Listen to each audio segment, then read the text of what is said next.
जैसा कि सभी को पता है, यहाँ पर विपिन की आदत बहुत ही ज्यादा गंदी है। अगर इसको यहाँ पर कोई बुक भी दे देना तो उसके बाद में वो उसको नहीं पढ़ेगा, वो तो सीधे स्वर्ग की लाइब्रेरी के अंदर ही जाकर बुक बना लेगा। उसे चलते हुए यहाँ पर विपिन ने अपने सामने जो इतने सारे शब्द चल रहे थे ना, उनमें से उसने एक भी शब्द को नहीं पढ़ा था। हालांकि उससे अलग उसने स्वर्ग की लाइब्रेरी के अंदर जाने के बाद में वहां पर एक बुक बना ली थी, और जहां पर उसने उस बुक को पढ़ा ना, तो उसके बाद में बड़ा ही निराश लग रहा था। वो फिर उसके बाद में अपने आप को नहीं रोक पाता और उसके मुंह से 2-3 शब्द बाहर निकल ही जाते हैं। हालांकि वह बात सुनने के बाद में चक्रदेव उससे पूछते हैं, क्या हुआ विपिन, आखिरकार तुम्हें यहाँ पर क्या गलत लगता है? क्योंकि चक्रदेव को यहाँ पर बिल्कुल भी विश्वास नहीं था, क्योंकि यहाँ पर जो ये ऑप्टिक कला थी वो उसके टीचर के द्वारा बनाई गई थी, और वो अपना टीचर का बहुत ज्यादा वहाँ पर आदर किया करता था, और वह यहाँ पर जानता था कि उसके टीचर कभी भी ऐसी गलती तो बिल्कुल भी नहीं कर सकते थे। इसी वजह से चक्रधर यहाँ पर ये जानने के लिए उत्सुक था कि आखिरकार विपिन को वहाँ पर क्या गलत लग रहा था। हालांकि विपिन की तो निगाहें बिल्कुल अलग ही तरह से जा रही थी। वह जल्दी से चक्रदेव की पलट उठता है और वहाँ पर उससे कहता है, एल्डर चक्रदेव, मैं आपसे एक सवाल पूछना चाहता हूँ। क्या आप मेरे को ये बता सकते हैं कि पूर्ववर्ती जितने भी यहाँ पर प्रिंसिपल्स बने हैं ना, क्या उनमें से किसी की आंखें यहाँ पर खराब थी या उनमें से कोई अंधा था? हालांकि उसकी वो बात सुनने के बाद में चक्रदेव ने उससे कहा, देखो, मैं तुम्हें एक बात बता देना चाहता हूँ। बात कुछ ऐसी है कि मैं यहाँ पर केवल नए प्रिंसिपल्स को चुनता हूँ। मैं यहाँ पर बाहर जाकर किसी का भी ध्यान व्यान नहीं रखा करता। इसी वजह से मुझे इसका किसी को भी नहीं पता कि वास्तव में वहाँ पर कोई बीमार था, कोई क्या था, या किसी की गर्लफ्रेंड भाग गई थी। बस मुझे तो ये मतलब था कि जब जब यहाँ पर कोई आयो इंसाइड साथ में आता तो यहाँ पर मैं उसको मदद करता यहाँ का प्रिंसिपल बनने के लिए। इसी वजह से मुझे ये गुंजाइश मत करो कि यहाँ पर मुझे किसके बारे में पता भी होगा। हालांकि वहीं जब विपिन ने देखा कि अभी वहाँ पर चक्रदेव को भी इसके बारे में कुछ भी नहीं पता था, तो वो उसे बोलता है, क्या मैं आपसे एक शब्द पूछ सकता हूँ? हालांकि आपको इससे थोड़ा बहुत गुस्सा आ सकता है, लेकिन ये पूछना बहुत ही ज्यादा इम्पोर्टेंट है। क्या मैं आपसे एक बात पूछ सकता हूँ कि आपके जो टीचर थे प्राचीन ऋषि इंद्रजीत, क्या वह अंधे थे? हालांकि जहाँ पर विपिन ऐसे बोल रहा था, वहीं दूसरी तरफ चक्रदेव पूरी तरह से चौंक जाता है। वो उससे कहता है, बात कुछ ऐसी है, जब मेरे टीचर ने यहाँ पर इस संत अकेडमी को बनाया था ना, तो उसके बाद में उन्होंने यहाँ से दुनिया को छोड़ दिया था। हालांकि एक बात बताऊं कि वास्तव में वह अंधे थे, लेकिन देखने से ऐसा लगता है कि उन्होंने यहाँ पर उसको ठीक कर लिया था। हालांकि जहाँ पर चक्रदेव इसी तरह से विपिन से कह रहे थे, वह विपिन अपना सिर हिलाने लगता है। वो उससे कहता है, क्या कहा आपने? क्या उन्होंने वहाँ पर अपनी आंखें ठीक कर ली होगी? हालांकि ये बिल्कुल असंभव है, कोई भी वहाँ पर अपनी आंखें ठीक नहीं कर सकता था। हालांकि जहाँ पर विपिन वह शब्द कहे थे ना, वहीं दूसरी तरफ चक्रदेव की आंखें अभी विपिन के ऊपर ही टिक जाती है, और वो थोड़ा बहुत नाराज तो लग रहा था। हालांकि वो विपिन से पूछता है, विपिन, आखिरकार तुम ऐसा क्यों कह रहे हो? क्योंकि वहाँ पर चक्रदेव जानते थे कि संत अकेडमी के अंदर बहुत सारी बुक्स पड़ी हुई थी, जिनके अंदर वहाँ पर उसके टीचर के बारे में लिखा गया था कि वह कितने ज्यादा प्रतिभाशाली व्यक्ति थे, वह कैसे थे, और उनके जो इच्छाएं थी वह क्या क्या थी। हालांकि यहाँ पर उनके बारे में कुछ भी ऐसा नहीं लिखा गया था जहाँ पर वह ये बताती हो कि वास्तव में जो इंद्रजीत थे ना, वो वहाँ पर अंधे थे। और जबकि ये सब कुछ नहीं लिखा हुआ था, इसी वजह से वहाँ पर उनको पता था कि यहाँ पर किसी और को इसके बारे में पता चलना तो बिल्कुल भी असंभव है। और इसी वजह से वह यहाँ पर ये जानकर और ये बात सुनने के बाद में कि सामने वाले युवक को भी इसके बारे में पता था, तो इसके साथ में वह तो बहुत ही ज्यादा चौंक सा गए थे। वहीं चक्रदेव के उस सवाल को सुनने के बाद में विपिन ने अपना सिर हिलाया और वह उससे कहता है, एल्डर चक्रदेव, बात कुछ ऐसी है, जिस टेक्निक की आप लोग यहाँ पर ये बात कर रहे हैं ना, नो वे नीदरलैंड की, इसके अंदर बहुत सी गलतियां हैं, जिसकी वजह से यहाँ पर अगर कोई भी इसके थर्ड स्टेज को एक्टिवेट करने की कोशिश करता है ना, तो उसके साथ में उसकी आंखों के ऊपर बहुत ही ज़्यादा दबाव पड़ेगा, और जैसे जैसे वह वहाँ पर उसको यूज़ करता जाएगा ना, वैसे वैसे उस व्यक्ति की दृष्टि धुंधली होती जाएगी और वह धीरे धीरे वहाँ पर अंधा होता जाएगा। वास्तव में विपिन ने जब वहाँ पर वह बुक बनाई थी ना, तो उसके अंदर वह सभी चीज़ें लिखी गई थी। हालांकि यहाँ पर उसको वहाँ पर इंद्रजीत के बारे में ज़्यादा कुछ पता नहीं था, लेकिन उसका बुक का पढ़ने के बाद में वह बता सकता था कि वास्तव में एल्डर इंद्रजीत के साथ में भी ऐसा ही कुछ हुआ होगा। इसी के साथ में विपिन वहां पर अपने सामने खड़े हुए चक्रदेव से आगे भी कहता है। बात कुछ ऐसी है, जब यहाँ पर इसके थर्ड लेवल या फिर इस नीदरलैंड को कोई यहाँ पर सीखने की कोशिश करता है तो उसके साथ में ही उसकी आंखों के ऊपर बहुत ही ज्यादा दबाव पड़ता है।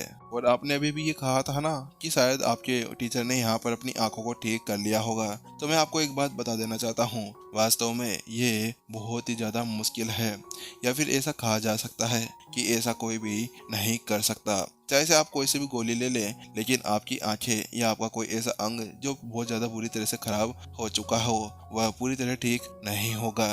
यहाँ पर जो ऑप्टिक कला है ना, उसके अंदर भी ऐसा ही कुछ है। जब यहाँ पर कोई उसका यूज़ करता है और वह यहाँ पर ज़्यादा समय तक उसका यूज़ करने लगता है तो उसके साथ में ही वहाँ पर उसकी आंखों के ऊपर बहुत ही ज़्यादा दबाव महसूस होने लगता है। जो उसकी ऑप्टिक नर्व्स होती है ना, वो वहाँ पर पूरी धीरे धीरे करके वहाँ पर नष्ट होने लगती है। वहाँ पर उसके अंदर खून जमने लगता है, जिसकी वजह से वहाँ पर वह धीरे धीरे अंधा होने लगता है। और दूसरे शब्दों में आपको समझाना चाहूँ ना, तो मेरे समझाने का मतलब ये है कि जो ऑप्टिक कला है ना, इसके अंदर बहुत ही बुरी बुरी त्रुटियां हैं। हालांकि इसके अंदर एक और चीज हुआ करती है, जैसे कि अगर कोई नॉर्मल साधक ना हो और उसके अंदर बहुत ही ज्यादा प्रतिभा भरी हुई हो, जैसे कि किसी लड़ाकू की आंखें बहुत ही ज्यादा तेज तर्रार हो, बहुत ज्यादा शक्तिशाली हो और वहां पर उसकी लड़ने की क्षमता वास्तव में बहुत ज्यादा अच्छी हो, तो उसके साथ में वहां पर उसकी आंखों के ऊपर इतना ज्यादा दबाव नहीं पड़ने वाला था। हालांकि यहाँ पर आई ऑफ इनसाइट पहले से ही एक बहुत ही बड़ा गिफ्ट है जो भगवान की तरफ से हम लोगों को मिला होता है। उसके चलते हुए यहाँ पर कोई कोई लड़ाकू तो अपने लड़ाई टेक्निक्स और अपने आप को मजबूत बनाने के बारे में बिल्कुल भी नहीं सोचा करता था। हालांकि जिनके पास में आई ऑफ इनसाइट होती है उनके लिए ये एक बहुत ही बड़ा वरदान होता है, यानी कि गॉड गिफ्टेड। अगर यहाँ पर कोई भी इसका यूज करता है तो उसके साथ में उसकी लड़ने की क्षमता वैसे बहुत ज्यादा हो जाती। जहाँ पर विपिन इसी तरह से कह रहा था, वहीं दूसरी तरफ अब चक्रदेव को गुस्सा आने लगा था। वह जल्दी से कहता है, आप ऐसा क्यों कह रहे हैं? आपको मैं ये सब कुछ कहने की बिल्कुल भी अनुमति नहीं दे सकता। वास्तव में ये टेक्निक मेरे मास्टर द्वारा बनाई गई है, इसके अंदर कोई भी गलती नहीं हो सकती है। कई वर्ष हो गए हैं मैंने इस टेक्निक को यूज करते हुए, हालांकि मैंने आज तक इसके कोई भी साइड इफेक्ट्स को नहीं देखा है। ना तो मेरे आंखों में दर्द होता है, ना ऐसा कुछ। वास्तव में यहाँ पर चक्रदेव अपने टीचर के बारे में बिल्कुल भी नहीं सुन सकता था। आखिरकार वो कैसे सुन सकता था? वहां पर उसको उसके टीचर ने अच्छी शिक्षाएं दी थी, तो कोई भी स्टूडेंट अपने टीचर के बारे में ऐसा कुछ भी नहीं सुन सकता था। जैसे आरव और उसके दोस्त भी यहाँ पर विपिन के बारे में कुछ भी ऐसा नहीं सुन पाते। और इसके अलावा यहाँ पर अभी चक्रदेव के जो टीचर थे वो कोई नॉर्मल थोड़ी ना थे। आखिरकार वह मास्टर शेख के एक डाइट स्टूडेंट थे, और यही बात बहुत ही ज्यादा बड़ी भी थी। वास्तव में विपिन, आप अभी जिस टेक्निक के बारे में बात कर रहे हैं ना, वह कोई नॉर्मल टेक्निक नहीं है। वह मेरे टीचर यानी कि एल्डर इंद्रजीत द्वारा बनाई गई है, तो ऐसा तो हो ही नहीं सकता कि इसके अंदर कोई गलती हो।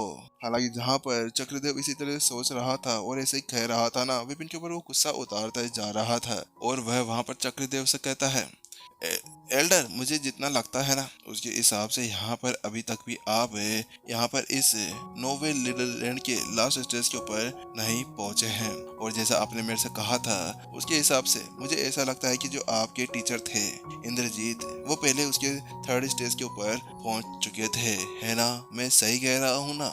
वह विपिन की बात सुनने के बाद में चक्रदेव उससे कहते हैं, हाँ हाँ, तुमने सही कहा। वास्तव में बात भी कुछ ऐसी ही थी। वहां पर उसको बहुत ज्यादा समय तक इतनी ट्रेनिंग करने के बाद में भी आज तक उसको ऐसा मौका नहीं मिला कि वह वहां पर उसके थर्ड स्टेज को भी कामयाबी से हासिल कर पाए। वहीं उसकी बात सुनने के बाद में विपिन ने अपना सिर हिला दिया और उसे कहता है, अच्छा ठीक है। और इसके अलावा जब आप यहाँ पर अपनी आत्मा को इस जगह पर रखने के लिए नहीं आ रहे थे, तो उससे पहले भी मैं आपको एक बात समझाना चाहता हूँ।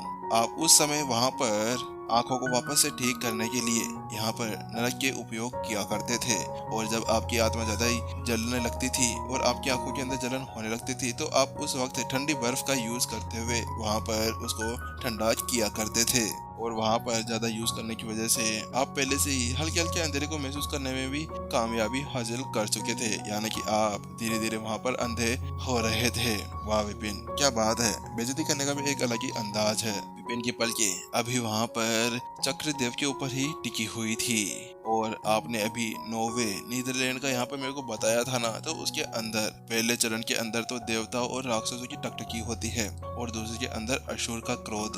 वहाँ पर अगर आप दूसरे को यहाँ पर शामिल कर लेते और उसको सीख लेते तो उसके बाद में मुझे पता है कि आप एक ही नजरिए साथ में किसी को भी यहाँ पर जमीन से उठाकर ऊपर आसमान में फेंक सकते थे, यानी कि उसको नर्क की सैर करवा सकते थे। उसके अंदर तो बहुत बड़ी खामी थी। यहाँ पर अगर उस टेक्निक का आप यूज ऐसे करते रहते तो उसके साथ में आप तो आराम से अंधे होने की कगार पर पहुंच ही जाते। विपिन अब धीरे धीरे वहां पर चक्रदेव को झटके के ऊपर झटके देते जा रहा था। वहां पर वह तो उसकी पोल पट्टी खोलने से लगा हुआ था। वहीं उसकी बात सुनने के बाद में चक्रदेव तो पूरी तरह से वहां पर चौंक गया था। वह जल्दी से उससे कहता है, आपको इसके बारे में कैसे पता? वास्तव में वहां पर चक्रदेव अभी जब वहां पर जिंदा थे तो उस वक्त वह नोवेल नीदरलैंड के यहाँ पर अंतिम चरण के ऊपर पहुंचने से पहले सेकंड स्टेज के ऊपर पहुंच चुके थे। हालांकि वो वहां पर थर्ड स्टेज के ऊपर पहुंच पाने में भी कामयाब होने ही वाले थे, बस वो एक दो कदम ही पीछे थे। हालांकि जैसा कि वहां पर कहा जा रहा था वैसा ही था। वहां पर वो अपनी आंखों के अंदर जलन महसूस किया करते थे, उनकी आंखें लाल हो जाया करती थी और उनकी आंखें बहुत ज्यादा दर्द भी हुआ करती थी।